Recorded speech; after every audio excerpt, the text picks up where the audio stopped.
They mocked her for marrying a poor man, until This he is revealed he magical. was the vampire You're king. magical. The first time Alara Vale realized the night itself could listen, she was standing behind a locked service door with a tray of empty crystal glasses pressed to her chest, trying not to tremble while laughter spilled through the keyhole like poison perfume.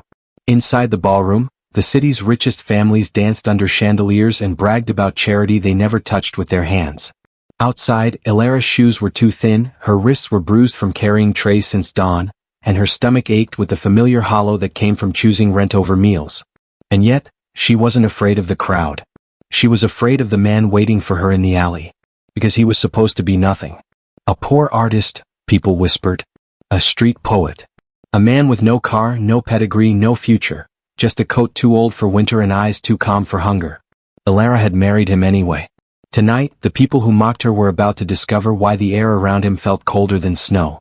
And why, when he stepped into the light, the entire room would forget how to breathe. The service door creaked as she pushed it open with her hip. Warmth rushed out, thick with music and expensive cologne. The gala string quartet flowed into a velvet waltz. Every note sounded like it belonged to a different world than hers.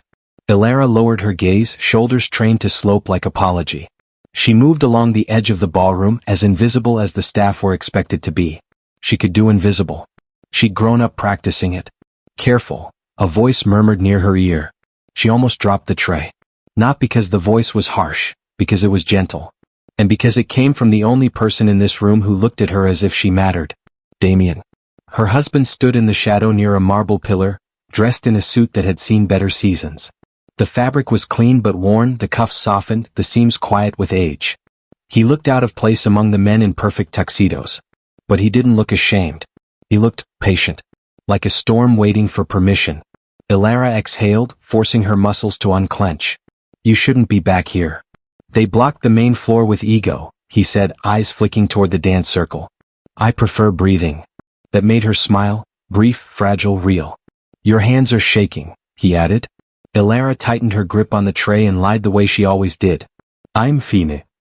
Damien's gaze dropped to her wrists, where the faint bruises lived like a secret. His jaw didn't clench. He didn't flare with dramatic anger the way heroes did in stories. He just got quieter. The air around him cooled by one impossible degree. Who did that? He asked softly. No one, Alara whispered too fast. It was the tray rack. It slipped. Damien's eyes lifted to hers. Dark. Steady. Old in a way that didn't fit his face. He didn't argue, but Alara felt his attention slide into the room, counting threats the way a musician counts beats. Then we leave, he said. Alara blinked. We can't. We can't. It's my sister's engagement gala, Alara hissed, glancing around. If I leave, they'll say I'm dramatic. They'll say I'm jealous. They'll say I came only to beg. They'll say whatever makes them feel taller, Damien replied. Words don't build real height. Alara swallowed. Her sister, Maris Vale, stood near the center of the ballroom wearing a gown like liquid gold. She laughed with a cluster of women whose jewelry could pay off Alara's entire building. Their eyes occasionally slid toward Alara like she was a stain the city couldn't scrub out. Maris had been engaged for 2 weeks, and the gala was already the talk of the upper circles. Alara hadn't been invited. She'd been hired.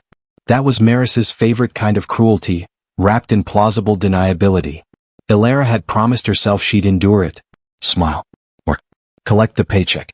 Go home with Damien and their tiny apartment and their tiny happiness. She hadn't expected the humiliation to feel sharper with him beside her. Because with Damien, her poverty didn't feel like shame. It felt like survival. Go to the kitchen, she told him, voice tight.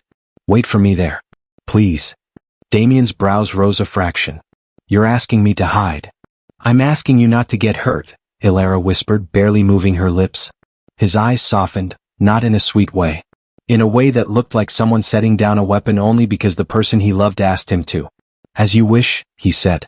Then he took her hand, cold fingers, gentle grip, and brought her knuckles to his mouth. He kissed them like a vow.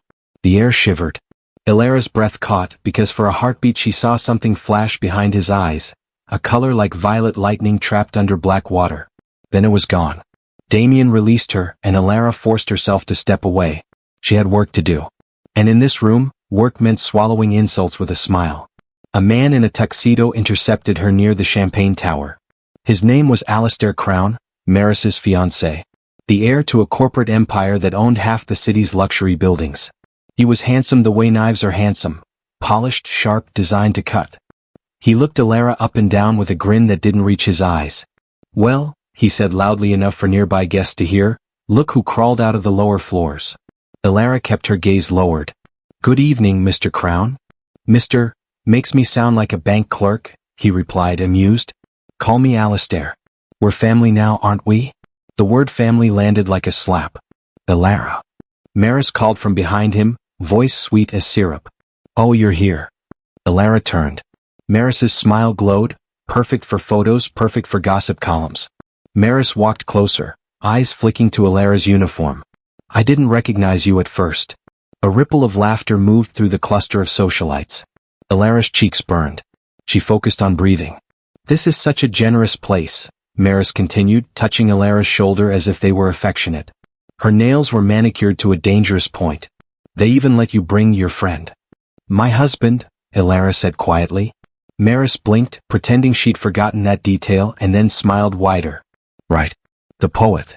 "A starving poet," Alistair corrected with a chuckle. "Does he still paint on cardboard? Or has he upgraded to napkins?" More laughter. Elara tightened her grip on the tray. A woman with a diamond collar leaned in, voice stage whispered. "I heard he proposed with a ring from a flea market." Another woman chimed in. "How romantic. Tetanus with a promise." Elara felt the room tilt. She wanted to shout that Damien was kind. That he listened to her. That he made tea with the last bag even when he pretended he wasn't thirsty. That he never let her feel like she was too broken to love. She wanted to say that the people laughing had never known love at all, only transactions. But she'd learned a long time ago, speaking up didn't stop cruelty. It just gave cruelty a new target. So she kept quiet. Maris's eyes flicked past Elara toward the side hall. "Where is he? I'd love to congratulate him." Elara's stomach dropped. He's in the kitchen." "How fitting," Maris said lightly. "Maybe he can help wash dishes. It would be good practice for the life you chose." Elara's throat tightened. Alistair lifted his champagne flute. "A toast," he declared. "To Elara, who bravely gave up every opportunity in life to pursue poverty with passion." The cluster of guests laughed again. Someone clapped.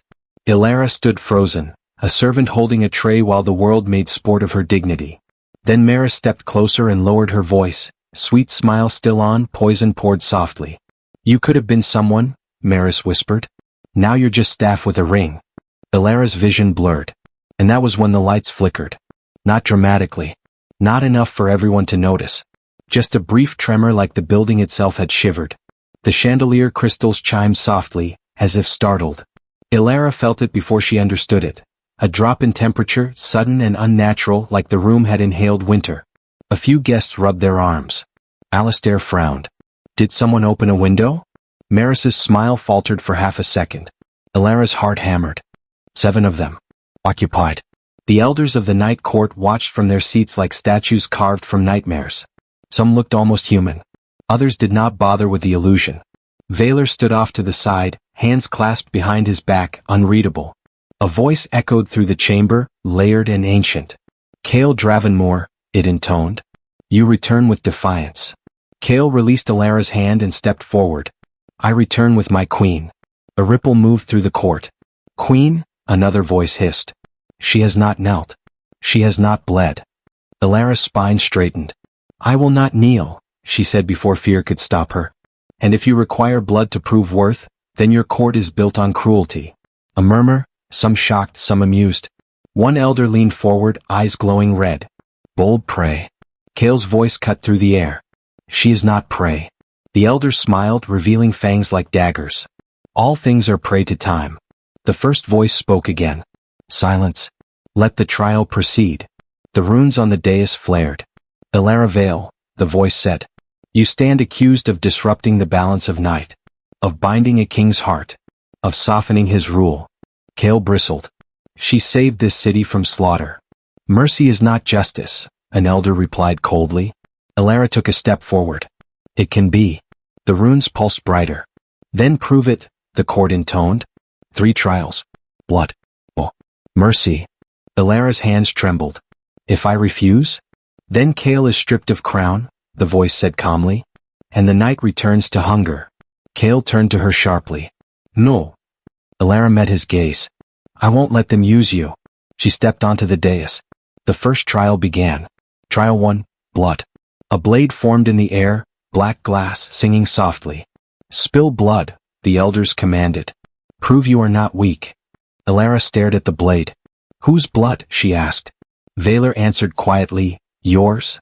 Her heart pounded. Kale moved forward. No. Elara lifted her hand, stopping him. I said I wouldn't kneel. I didn't say I wouldn't stand. She took the blade. It was cold. Heavy with intent. She pressed it to her palm. For a moment, fear screamed inside her.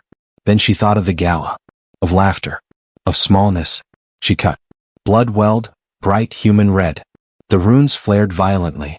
The elders hissed. This blood, one whispered. It carries echo. Elara clenched her jaw as pain bloomed, but she didn't cry out. She let the blood drip onto the dais. The stone drank it. The blade vanished. Blood accepted, the court intoned, unsettled. Kale exhaled shakily. Trial 2, well. The chamber dissolved. Elara stood alone in darkness. Voices surrounded her, familiar, cruel. Maris's laughter. Alistair's mockery. 1,000 echoes telling her she was nothing. Her knees buckled. Stay small, the voices urged. Survive. A different voice cut through them. Kale's. Stand. Elara pushed herself upright. I am not small, she said aloud, voice shaking but fierce. I am kind. And I choose that. The darkness cracked. Light flooded in. The court reappeared. Will proven, the elders said, some with grudging respect. Valor smiled faintly. Trial 3, mercy. A figure was dragged into the chamber. Elara's breath caught. Maris. Bound. Shaking. Alive. No, Elara whispered. You can't.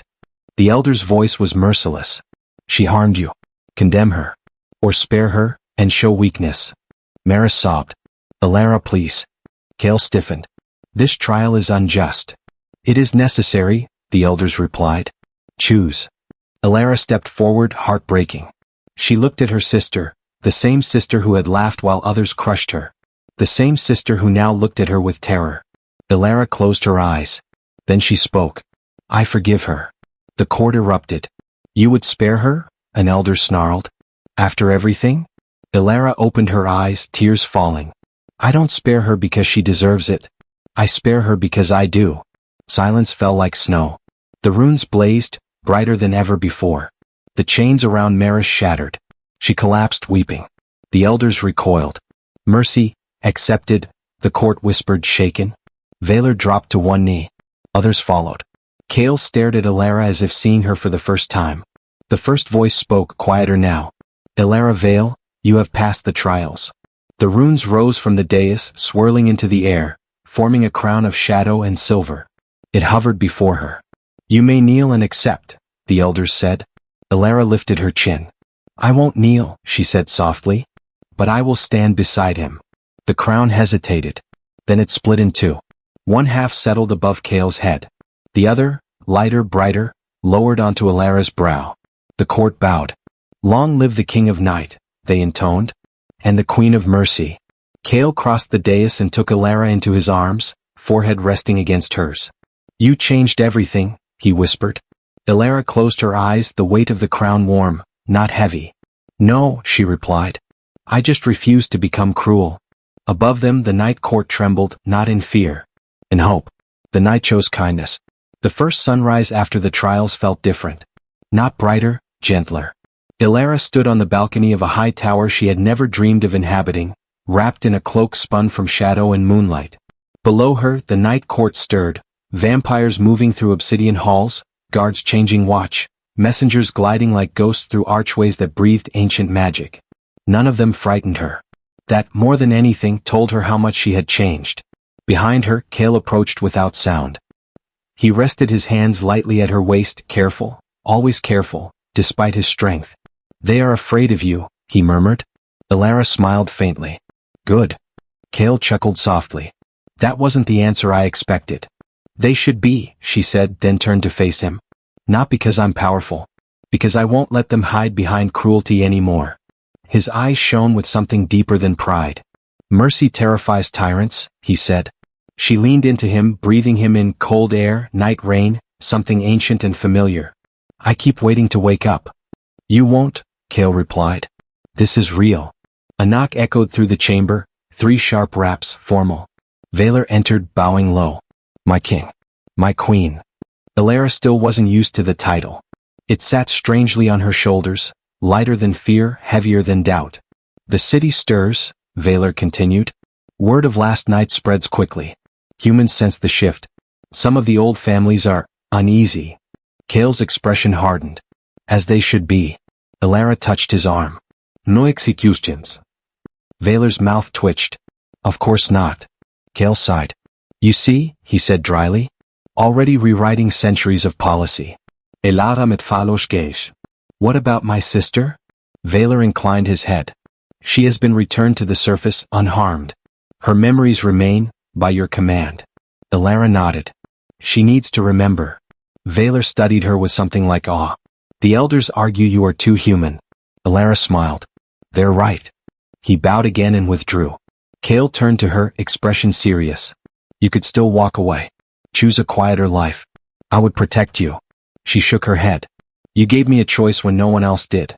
I won't abandon this. She paused. Or you. Kale's composure cracked. He cupped her face, pressing his forehead to hers. I have ruled for 1,000 years, he whispered. And never once felt worthy of it until now. The coronation was not a spectacle. There were no cheering crowds or trumpets. Only witnesses. The elders stood in a semicircle beneath the cavern ceiling as Kale and Elara took their place on the dais. The twin crowns glowed softly, shadow and silver, night and dawn. Elara Vale, the first elder intoned. What is your decree as Queen of Night? Elara drew a steady breath. No more hunting the helpless, she said clearly. No more cruelty disguised as tradition. We protect this city, not feed on it. A murmur ran through the court. She continued. Any who break this law will answer to me. The elders exchanged glances. Finally the first bowed his head. So it shall be. Kale watched her, awe undisguised. Weeks passed. The city changed. Not dramatically, not in ways headlines could name, but subtly. Shelters found anonymous funding. Abusive managers were quietly removed. Crime rings collapsed overnight, their leaders fleeing in terror of shadows that whispered warnings. Humans never saw the crowns. But they felt the difference. Elara returned to the surface often, walking the streets she once worked, sitting in diners where no one recognized her. She listened. She remembered. One evening as rain tapped against cafe windows, Kale joined her at a corner table. You miss it, he observed. I miss being invisible sometimes, she admitted. It was simpler. Kale reached for her hand. You were never invisible to me. She smiled softly. I know. On the anniversary of the gala, they stood once more in the city, this time on a rooftop overlooking the lights. You could have destroyed them, Elara said quietly. You chose not to. Kale followed her gaze. Because you showed me a better victory. He turned to her. Do you regret it? She thought of hunger, humiliation, fear. Then of standing tall. No, she said. I just wish someone had told me sooner that kindness isn't weakness. Kale kissed her knuckles, the same way he had when he had been poor and unnoticed. The night chose you, he said.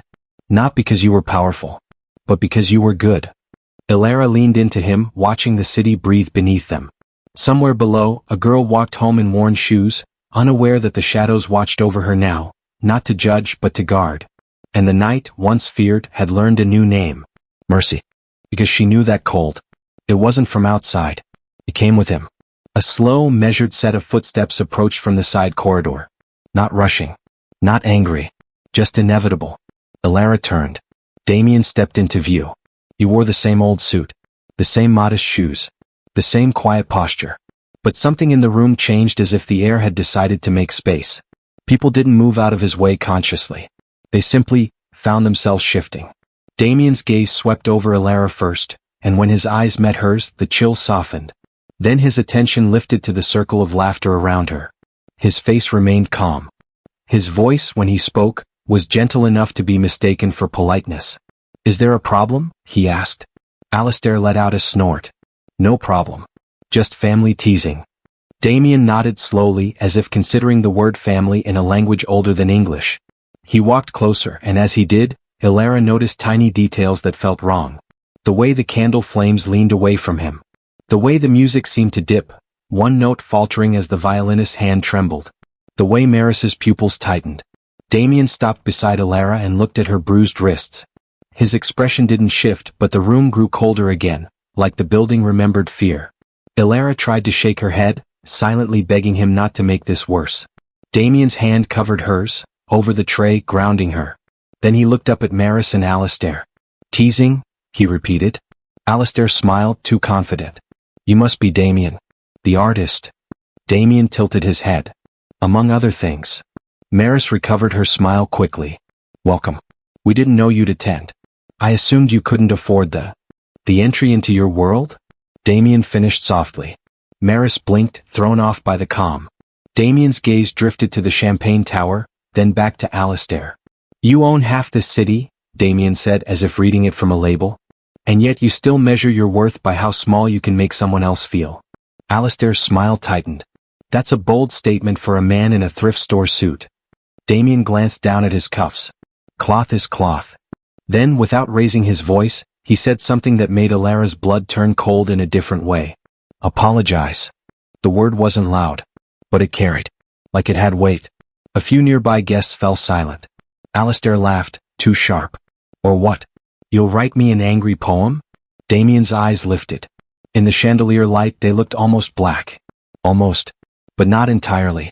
You misunderstand, Damien said. I'm not asking for myself. His thumb brushed Ilara's wrist, light as breath. I'm asking, he continued, because I would prefer you live long enough to learn humility. The room went still. Not because anyone believed him.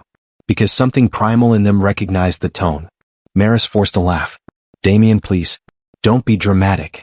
Damien's gaze shifted to her, and for one moment the air sharpened.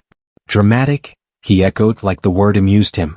Then he looked around the ballroom, at the gold, the diamonds, the laughter that had been used like a weapon. Tell me, Damien said mildly, how much does it cost to buy cruelty? A woman scoffed. Excuse me? Damien's eyes remained calm. Not you. I wasn't speaking to the decorations. Ilara's breath caught.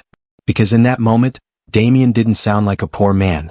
He sounded like a ruler who had wandered into a masquerade and found it boring. Alistair stepped forward, face reddening. You're out of line. Damien's expression didn't change. I'm exactly in line. I'm standing beside my wife. My sister, Maris snapped, losing the sweetness. Ilara chose to throw away her future. We're simply reminding her. You're reminding her, Damien interrupted softly, that you mistake wealth for virtue. Maris's eyes flashed. And you mistake arrogance for dignity. Damien leaned slightly closer, not threatening, not aggressive. Just close enough that Maris's smile died. You called her staff, Damien said, voice quiet. You hired her for your party because you wanted the pleasure of watching her serve you. Maris's lips parted. Damien continued as if speaking about the weather. You wanted to prove she made the wrong choice. He looked at Ilara then and the cold softened. Did you? He asked her gently. Ilara's throat tightened. She shook her head, blinking back tears. No, she whispered. I didn't. Damien nodded once. Then he looked back at the room. Then let us correct the misunderstanding. Alistair's laugh came out strained. And how exactly will you do that? Damien's gaze moved toward the far end of the ballroom, where a line of private security stood near the grand doors. Men in black suits with earpieces, arms folded, eyes scanning. The kind of guards money buys. One of them, a tall man with pale skin and an expression like carved stone, noticed Damien. His posture changed. His eyes widened just barely. Then, to Ilara's shock, the guard stepped forward. He lowered his head. Not a nod. A bow. Your Majesty, the guard murmured, voice low but clear enough that the nearest guests heard. Silence slammed into the ballroom. A glass slipped from someone's hand and shattered on the marble. Maris's face drained of color. What did he just say? Alistair turned sharply. That's ridiculous. Damien didn't correct the guard. He didn't deny it. He simply stood beside Ilara, hand covering hers, as if the truth had always been this simple. The guard swallowed and bowed deeper. I apologize, he said, eyes fixed on the floor. We didn't expect you in this city. A woman near the dance circle whispered, Majesty? Another man scoffed nervously. It's a prank. But Ilara felt Damien's hand, cold, steady, and something in her chest cracked open with dread and wonder. Damien finally spoke, voice soft enough to be intimate and loud enough to command. "Get her a chair," he told the guard, nodding toward Alara. "She's been standing too long." The guard moved instantly. Not like an employee responding to a guest. Like a soldier obeying a king. Alara's knees nearly buckled. Damien leaned closer, lips near her ear. "Breathe, my love." Her voice shook. "Damien, what is happening?" He didn't answer directly. Instead, he turned to face the room. And for the first time, Alara saw it, really saw it. The way people's confidence faltered under his gaze. The way the air seemed to recognize him. The way even the chandelier's light looked different on his face, casting shadows that felt ancient. Maris stumbled backward a step, eyes wide. "Alara, what did you do?" Alara couldn't speak, because the question was wrong. Alara hadn't done anything. She had only loved a man everyone else called poor. And now the world was learning that poor had been a disguise, one he wore like a cloak. Damien's gaze swept across the shocked faces. His voice remained calm. "I don't care about your opinions," he said softly. "But I do care about what you did to her." Alistair bristled, trying to reclaim control. "This is insane. You're not a king. Kings aren't real. This is New York." Damien smiled faintly. "Not kind. Not cruel. Just knowing. Kings are very real," he said. "You simply live under the illusion that money replaced them." Then he looked at Alara, and his eyes softened again, like moonlight breaking through clouds. "You wanted dignity," he murmured. "Tonight you will have it." Alara's heart thundered. Because beneath the terror, beneath the shock, a tiny aching part of her felt something she'd never dared to believe she deserved. Justice. Not revenge. Justice. The kind that says your pain mattered. Your kindness mattered. You mattered. And the most powerful man in the room, no, the most powerful being, had chosen to stand beside her. The guard returned with a chair, placing it gently behind Alara. Damien helped her sit as if she were precious, not pathetic. As if she were a queen in disguise. Maris stared, mouth open. "Alara, tell me this isn't real." Alara's voice came out in a whisper. "I didn't know." Damien's hand rested lightly on her shoulder. The room waited. The music had stopped completely. Even the people who wanted to laugh couldn't find the sound in their throats. Alistair's face hardened. "If you're so important, prove it. Say your name. Tell us who you are." Damien's eyes lifted. And for a heartbeat, the chandelier light caught something in them, something violet, something endless. "Very well," Damien said. His voice deepened, not louder but fuller. Like a bell in a cathedral. "My name is not Damien," he told them calmly. Alara's breath caught. He looked at her, and his thumb brushed her cheek with a tenderness that didn't fit the cold in the air. "But it was the closest human mouth could manage," he added softly. Then he turned back to the room, gaze steady. "My true name," he said, "is Cale Dravenmore." The guard dropped to one knee. A second guard followed. Then another. A ripple moved through the security line, men bowing, kneeling, heads lowered. Guests stared, frozen between disbelief and instinct. Maris swayed as if the floor had shifted. Alistair's lips parted, but no sound came out. "Cale, Damien," continued, voice calm, almost bored. "And I am the king of the night court." The words settled over the ballroom like snowfall. Alara's stomach flipped. 1,000 questions screamed inside her. Night court? King? Vampire? But before she could speak, Cale's hand tightened gently on her shoulder. "I kept my truth hidden," he said, and though he spoke to the room, Alara felt the words aimed at her heart. "Because I wanted to be loved without fear." He looked at her. "And because I wanted to know if your kindness was real, even when you thought I had nothing to offer." Alara's eyes filled with tears. Because she understood the cruel beauty of it. He had tested the world. And the world had failed. But she had loved him anyway. Cale turned back to Maris and Alistair. "You mocked her for marrying a poor man," he said quietly. "Now you will learn what it means to mock a king." Alistair forced himself to scoff, voice shaking. "This is insane. If you're a king, where's your crown?" Cale's smile sharpened. "You're looking at it," he said softly. Then the room went colder still and the candle flames bent as if bowing. And Alara realized, with a dizzy rush of fear and wonder, that this was only the beginning. Because Cale hadn't come tonight just to reveal himself. He had come because someone in this room had hurt Alara. And vampire kings did not forgive easily. When the night bowed, silence ruled the ballroom like a living thing. Not the awkward silence of embarrassment, This was older, heavier, as if the air itself had decided to hold its breath. Ilara sat frozen in the chair Kale had placed behind her, her fingers clenched in her lap so tightly her knuckles ached. Her heart hammered against her ribs, loud enough she was certain everyone could hear it. King of the Night Court. The words echoed inside her skull, refusing to settle into meaning. Kale stood beside her, one hand resting lightly on her shoulder. That single point of contact anchored her, even as the world tilted. Maris was the first to find her voice. This is some kind of joke, she said weakly, laughter trembling at the edges. Ilara, say something. Tell them he's lying. Ilara opened her mouth. Nothing came out. Because when she looked up at Kale, really looked, she saw the truth she'd somehow missed all along. The way the room bent around him without touching him. The way fear and reverence tangled in the guard's eyes. The way the cold answered him like an obedient servant. Kale's gaze never left Ilara's face. Are you frightened? He asked quietly. That broke something in her. Yes, she whispered. Then honestly, but not of you.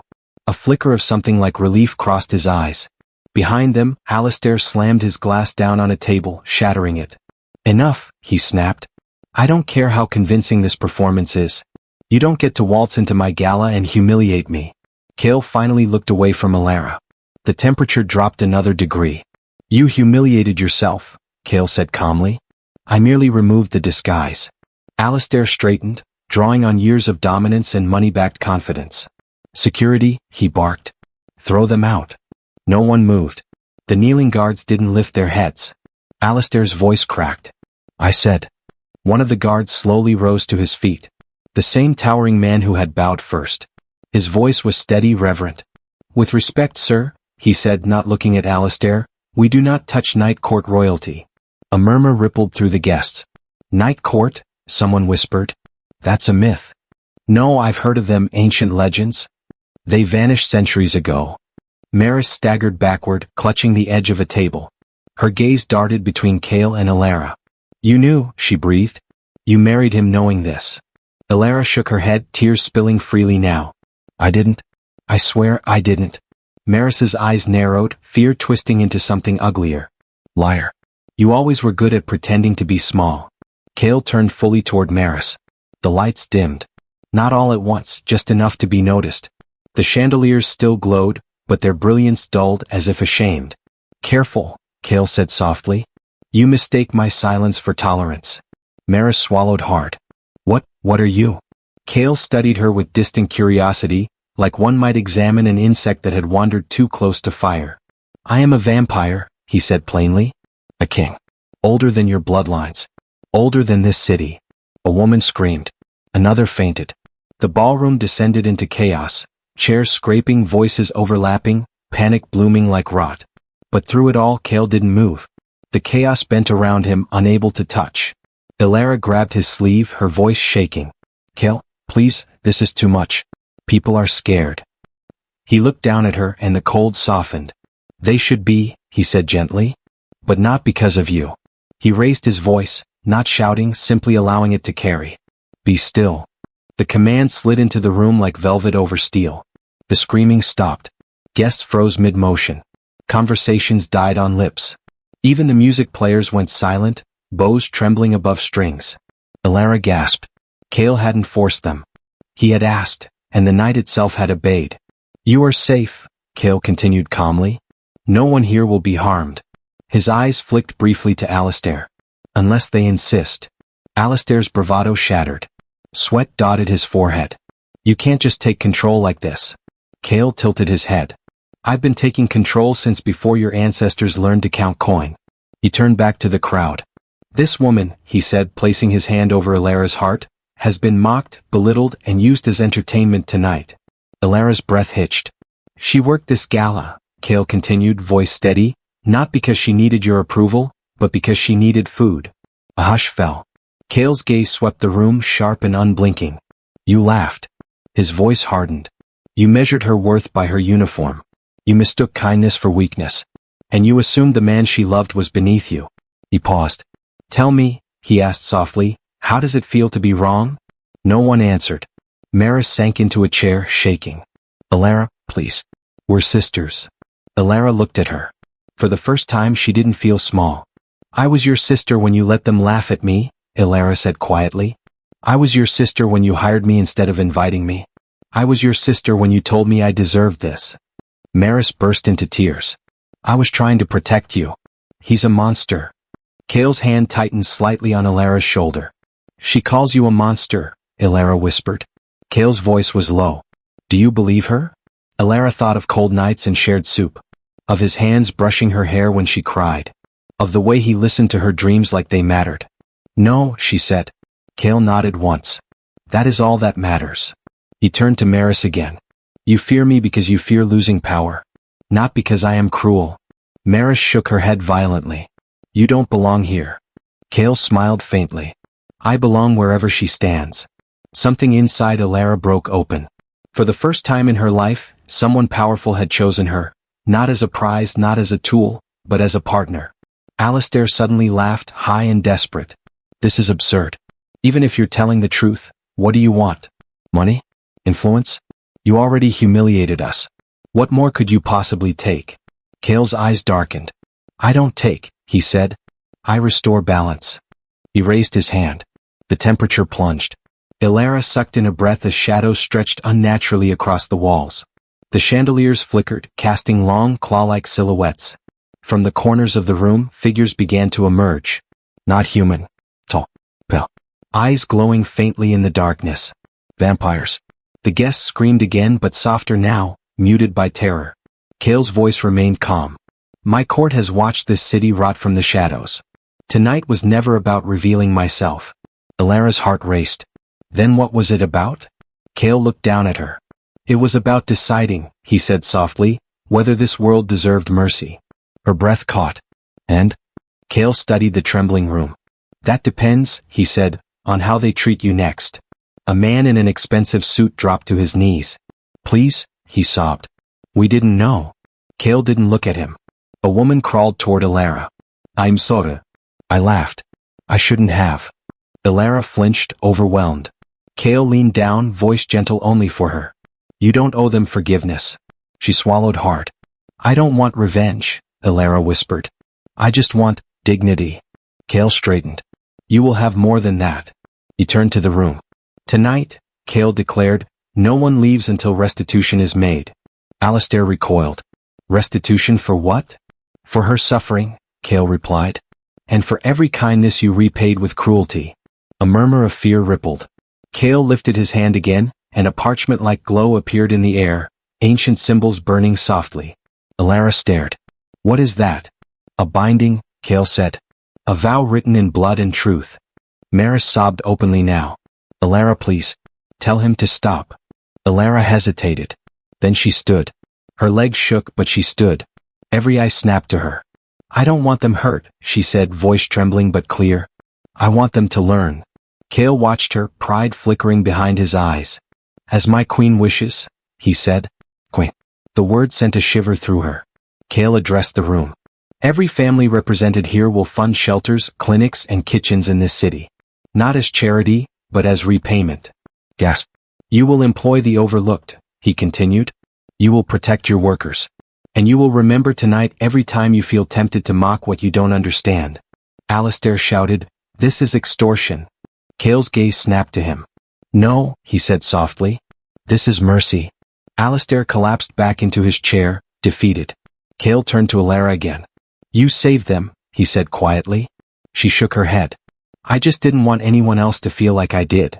Kale smiled, not sharp, not cold. Warm. And terrifying in its devotion. The shadows receded. The vampire stepped back into darkness. The room slowly warmed. Guests slumped in relief, shaken, humbled. Kale extended his hand to Ilara. Come, he said. This place has nothing more to teach us.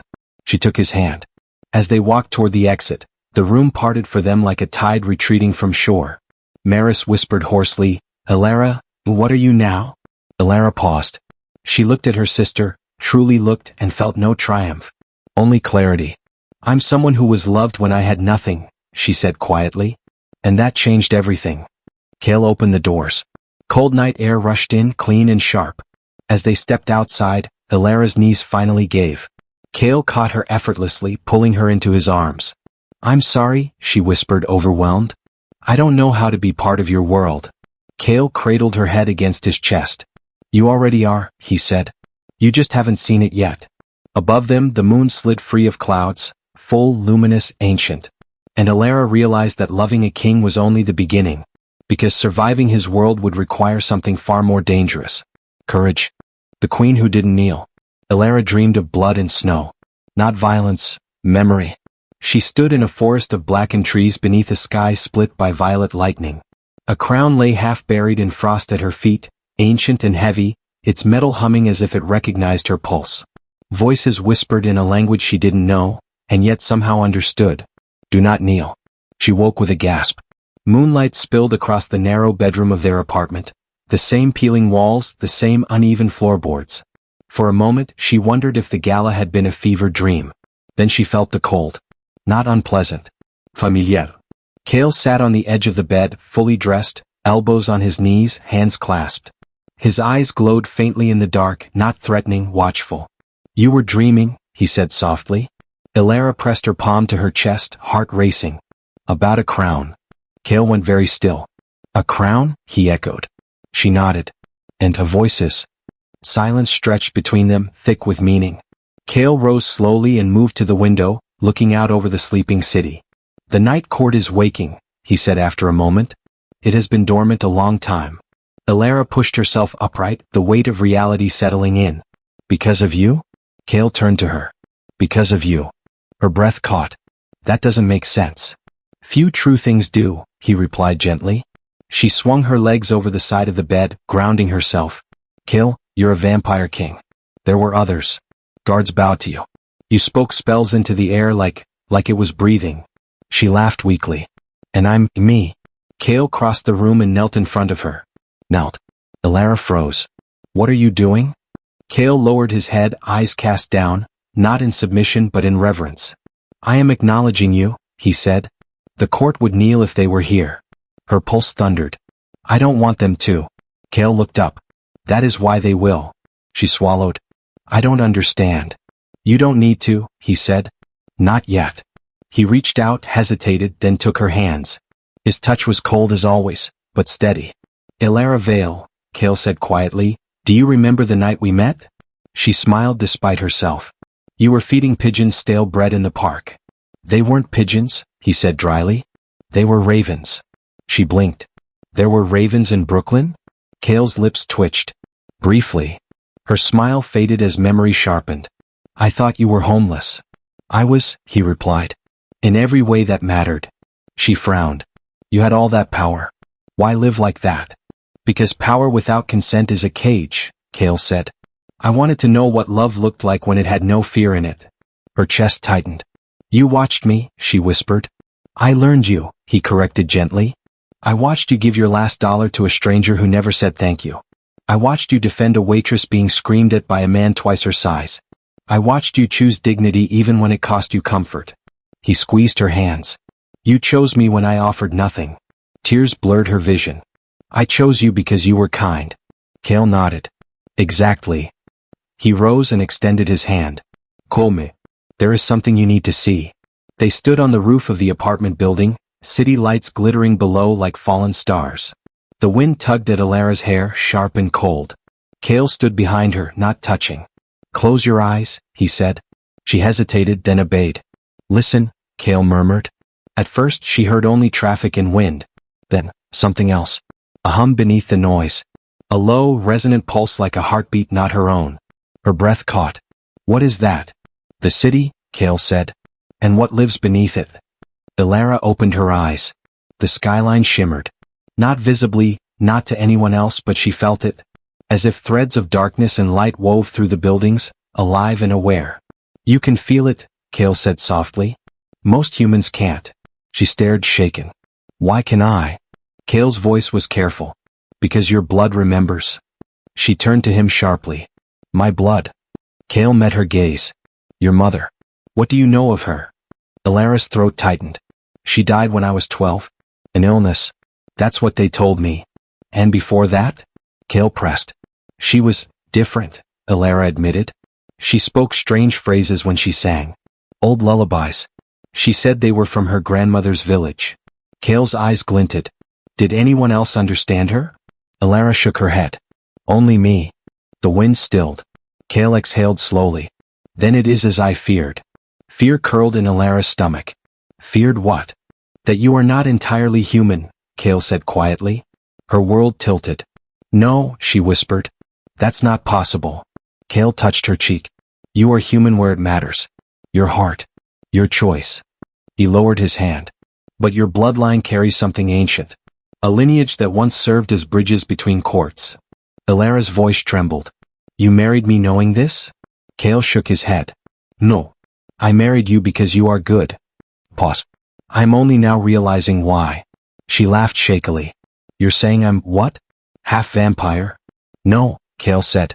You are something rarer. She hugged her arms around herself. I don't want power. Kale's gaze softened. Power will come whether you want it or not. The question is what you will do with it. She stared out at the city. I just wanted a quiet life. I know, he said. That is why the Night Court has chosen you. She turned back to him. Chosen me for what? Kale hesitated. To be seen, he said finally. And to be tested. A chill ran through her. Tested how? Kale looked toward the horizon where clouds gathered unnaturally fast. By those who will not accept a queen who did not kneel to earn her crown. The air shuddered. From the shadows of the rooftop, a presence unfolded, tall, pale, cloaked in darkness that moved like smoke. Elara stepped back instinctively. The figure inclined his head toward Kale. My king. Kale's jaw tightened. You were told not to come. I was told to observe, the figure replied. His eyes slid to Elara, assessing. And I have. Elara felt the weight of that gaze like ice. Kale moved subtly in front of her. You will speak with respect. The vampire smiled faintly. If she earns it. Elara's fear flared into something unexpected. Anger. She stepped around Kale. You don't get to judge me. The vampire raised a brow. You speak boldly for prey. Elara met his gaze, heart pounding. I speak boldly because I'm tired of being underestimated.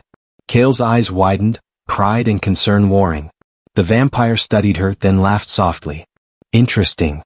He bowed slightly. I am Lord Valor of the Eastern Vale. Elara lifted her chin. I'm Elara.